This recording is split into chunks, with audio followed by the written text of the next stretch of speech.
ಓಂ ಭಗವತೆ ವಿಷ್ಣುಮಾಯೇ ನಮೋ ನಮಃ. ನಮ್ಮ ನ್ಯಾಷನಲ್ ಟಿವಿ ವೀಕ್ಷಕರಿಗೆಲ್ಲ ನಾನು ನಿಮ್ಮ ಸಾಯಿ ಕೃಷ್ಣನ್ ಗುರುಜಿ ಮಾಡುವ ನಮಸ್ಕಾರಗಳು. ನೋಡಿ, ವಿಶೇಷವಾಗಿ 12 ದ್ವಾದಶ ರಾಶಿಗಳಲ್ಲಿ ವಿಶೇಷವಾಗಿರ್ತಕ್ಕಂಥದ್ದು, ಪ್ರಮುಖವಾಗಿರ್ತಕ್ಕಂಥದ್ದು ತುಲಾ ರಾಶಿ. ಯಾಕಂದರೆ ಕಳೆದ ಬಾರಿ ನಾವು ಕನ್ಯಾ ರಾಶಿ ಬಗ್ಗೆ ಮಾತಾಡಿದ್ವಿ.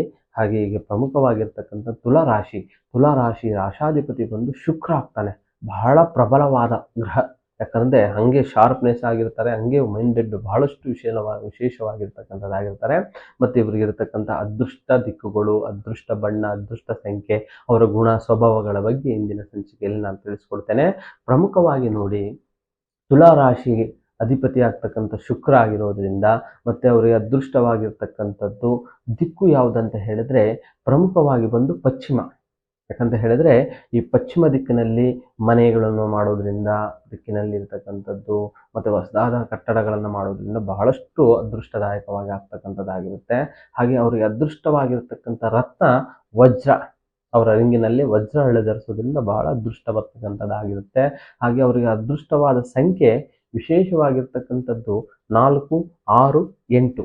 ಅವ್ರ ಮೊಬೈಲ್ ನಂಬರಲ್ಲಾಗಿರ್ಬೋದು ಅತಿಯಾಗಿ ಬಳಸ್ತಕ್ಕಂಥದ್ದು, ಹಾಗೆ ವೆಹಿಕಲ್ ನಂಬರಲ್ಲಿ ಬಳಸ್ತಕ್ಕಂಥದ್ದು ಬಹಳಷ್ಟು ವಿಶೇಷವಾಗಿರ್ತಕ್ಕಂಥದ್ದು ಒಂದು ಶುಭ ಆಗ್ತಕ್ಕಂಥ ನಂಬರಿನಲ್ಲಿರ್ತಕ್ಕಂಥದ್ದು. ಹಾಗೆ ಅವರು ಇರ್ತಕ್ಕಂಥದ್ದು ಪ್ರಮುಖವಾಗಿರ್ತಕ್ಕಂಥದ್ದು ಅದೃಷ್ಟವಾದ ದಿನಾಂಕ ಅಂತ ತೆಗೆದುಕೊಂಡ್ರೆ ವಿಶೇಷವಾಗಿರ್ತಕ್ಕಂಥದ್ದು 6, 15, 24. ಈ ತಾರೀಕು ಬಹಳಷ್ಟು ಕೂಡ ಅದೃಷ್ಟತನದಲ್ಲಿ ಇರತಕ್ಕಂಥದ್ದು. ಏನಾದರೂ ಕೆಲಸ ಕಾರ್ಯ ವ್ಯವಹಾರಗಳನ್ನು ಮಾಡಲಿಕ್ಕೆ ಬಹಳಷ್ಟು ಪ್ರಮುಖವಾಗಿರತಕ್ಕಂಥದ್ದು. ಹಾಗೆ ಅವರಿಗೆ ಅದೃಷ್ಟ ಬಣ್ಣವಾಗಿರತಕ್ಕಂಥದ್ದು ಬಿಳಿ, ನೀಲಿ. ಈ ಬಣ್ಣಕ್ಕೆ ಬಹಳಷ್ಟು ಇರತಕ್ಕಂತಹದ್ದು ಅವರ ವಸ್ತ್ರ ಮತ್ತು ಅವರ ವೆಹಿಕಲ್ಗಳನ್ನು ಖರೀದಿ ಮಾಡ್ತಕ್ಕಂಥದ್ದು ಬಹಳಷ್ಟು ಅದೃಷ್ಟ ಬರ್ತಕ್ಕಂಥದ್ದಾಗಿರುತ್ತೆ. ಮತ್ತು ಪ್ರಮುಖವಾಗಿ ಅದೃಷ್ಟವಾದ ದಿನ ಶುಕ್ರವಾರ ಮತ್ತು ಸೋಮವಾರ. ಇದು ಬಹಳ ಪ್ರಮುಖವಾಗಿರ್ತಕ್ಕಂಥದ್ದು. ಈ ಒಂದು ಶುಕ್ರವಾರ ಸೋಮವಾರ ಏನೇ ಒಂದು ಕೆಲಸ ಕಾರ್ಯಗಳನ್ನು ಬಳಸಿದ್ರೆ ಬಹಳಷ್ಟು ವಿಶೇಷತನದಲ್ಲಿ ಅವರ ಯೋಗದಲ್ಲಿ ಬದಲಾವಣೆಗಳನ್ನು ಕಾಣತಕ್ಕಂಥದ್ದಾಗುತ್ತೆ. ಹಾಗೆ ನೋಡಿ, ಅದೃಷ್ಟವಾದ ದೈವ ಬಂದು ಮಹಾಲಕ್ಷ್ಮಿ.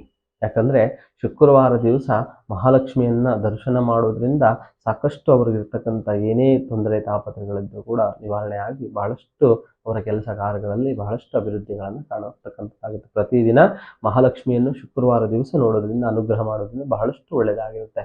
ಹಾಗೆ ನೋಡಿ, ಇವರ ಗುಣ ಸ್ವಭಾವಗಳು. ಯಾಕಂದರೆ ಈ ರಾಶಿಯವರು ಯಾವಾಗಲೂ ಕೂಡ ಬಹಳ ಸಂತೋಷದಿಂದ ಇರಲಿಕ್ಕೆ ಇಷ್ಟಪಡ್ತಾರೆ. ಯಾಕಂದರೆ ಇವರು ಬಹಳಷ್ಟು ವಿಶಾಲವಾದ ಮನಸ್ಥಿತಿಯವರು. ಹಾಗೆ ಇವರು ತಮಗೆ ಕೊಟ್ಟಂಥ ಕೆಲಸ ಕಾರ್ಯಗಳು ಬಹಳ ಶ್ರದ್ಧೆಯಿಂದ ಮಾಡಿ ಮುಗಿಸ್ತಕ್ಕಂಥ ವ್ಯಕ್ತಿಗಳಾಗಿರ್ತಾರೆ. ಆಯ್ತೆ. ಯಾಕಂದರೆ ಇವ್ರಿಗೆ ಏನೇ ಕೆಲಸ ಬಂದರೂ ಕೂಡ ಯಾವುದನ್ನು ಕೂಡ ಇವರು ಬಿಟ್ಕೊಡೋದಿಲ್ಲ. ಬಹಳಷ್ಟು ಶ್ರದ್ಧೆಯಿಂದ, ಬಹಳಷ್ಟು ಪರಿಶ್ರಮದಿಂದ ಮಾಡತಕ್ಕಂಥದ್ದಾಗುತ್ತೆ. ಹಾಗೆ ತಮ್ಮ ಇರತಕ್ಕಂತಹ ಕೆಲಸ ಕಾರ್ಯದಲ್ಲೂ ಕೂಡ ಬಹಳಷ್ಟು ಮುಂದುವರಿತಕ್ಕಂಥದ್ದಾಗಿರುತ್ತೆ. ಹಾಗೆ ಇವರ ಉದ್ಯೋಗ ಆಗಾಗ ಬದಲಾಯಿಸ್ತಕ್ಕಂಥದ್ದು ಆಗ್ತಾನೆ ಇರ್ತದೆ. ಕೆಲಸ ಕಾರ್ಯದಲ್ಲಿ ಯಾವುದೇ ರೀತಿಯಲ್ಲೂ ಕೂಡ ಸ್ವಲ್ಪ ಒತ್ತಡಗಳು ಬರ್ತಕ್ಕಂಥದ್ರಿಂದ ಸ್ಥಿರವಾದ ಉದ್ಯೋಗ ಇರೋದಿಲ್ಲ ಇವರಿಗೆ. ಸ್ವಲ್ಪ ಆವಾಗ ಅಲ್ಲಿಷ್ಟು ಕೆಲಸ ಮಾಡೋದು, ಅಲ್ಲಿ ಚೇಂಜ್ ಮಾಡೋದು, ಇಲ್ಲಿಷ್ಟು ಕೆಲಸ ಮಾಡೋದು, ಅಲ್ಲಿ ಚೇಂಜ್ ಮಾಡೋದು. ಮತ್ತು ಎಲ್ಲರನ್ನು ಪ್ರೀತಿಸುವಂತಹ ಮನಸ್ಥಿತಿದವರಾಗಿರ್ತಾರೆ ಮತ್ತು ವಿಚಾರವಾದಿಗಳಾಗಿರ್ತಾರೆ. ಹಾಗೆ ಇವರಲ್ಲಿ ಕೈಕಾರ್ಯದಲ್ಲಿ ಅರ್ಧಂಬರ್ಧ ಯಾವುದು ಕೆಲಸಗಳನ್ನು ನಿಲ್ಲಿಸೋದಿಲ್ಲ. ಎಲ್ಲವೂ ಕೂಡ ಚಾಚು ಚಪ್ಪದೆ ರೀತಿಯಲ್ಲಿ ಎಲ್ಲ ರೀತಿಯಲ್ಲಿ ಮುಂದುವರಿತಕ್ಕಂಥದ್ದಾಗಿರುತ್ತೆ.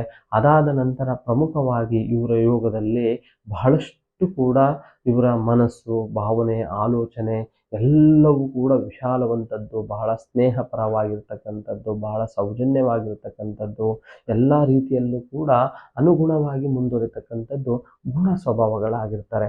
ಮತ್ತು ಇವರು ಬಹಳಷ್ಟು ಸೌಮ್ಯ ಸ್ವಭಾವದವರಾಗಿರ್ತಾರೆ. ಯಾಕಂದರೆ ಕೋಪ ಅಷ್ಟೇ ಬೇಗ ಬರುತ್ತೆ. ಸಡನ್ನ ಕೋಪ, ಸಡನ್ನ ಶಾಂತಿಯದವರಾಗಿರ್ತಾರೆ.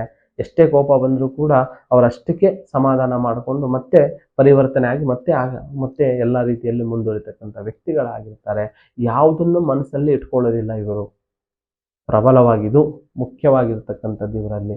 ಏನೇ ಕಷ್ಟ ಬಂದರೂ, ಯಾವುದೇ ಒಂದು ತೊಂದರೆ ಬಂದರೂ ಕೂಡ ಯಾವುದನ್ನು ಕೂಡ ಇಟ್ಟುಕೊಂಡು ಮುಂದೆ ಸಾಧಿಸತಕ್ಕಂಥ ವ್ಯಕ್ತಿಗಳಲ್ಲ. ಬಹಳ ವಿಶಾಲ ಮನಸ್ಥಿತಿ ಅಂತದವರು ಆಗಿರ್ತಕ್ಕಂಥದ್ದಾಗಿದೆ. ಹಾಗೆ ನಿಮಗೆ ಯಾವುದೇ ಕಠಿಣ ನಿಗೂಢ ಗುಪ್ತ ಸಮಸ್ಯೆಗಳಿದ್ದರೂ ನಮ್ಮ ಅಥರ್ವಣ ವೇದಕ್ಕೆ ಸಂಬಂಧಪಟ್ಟಂಥ ಕೇರಳದ ಭಗವತಿ ಭದ್ರಕಾಳಿ ಅಮ್ಮನವರ ಬಲಿಷ್ಠ ಪೂಜಾ ವಿಧಿವಿಧಾನದಿಂದ ಪರಿಹಾರ ಮಾರ್ಗವಿದೆ. ಚಿಂತಿಸಬೇಡಿ. ನಮಸ್ಕಾರ.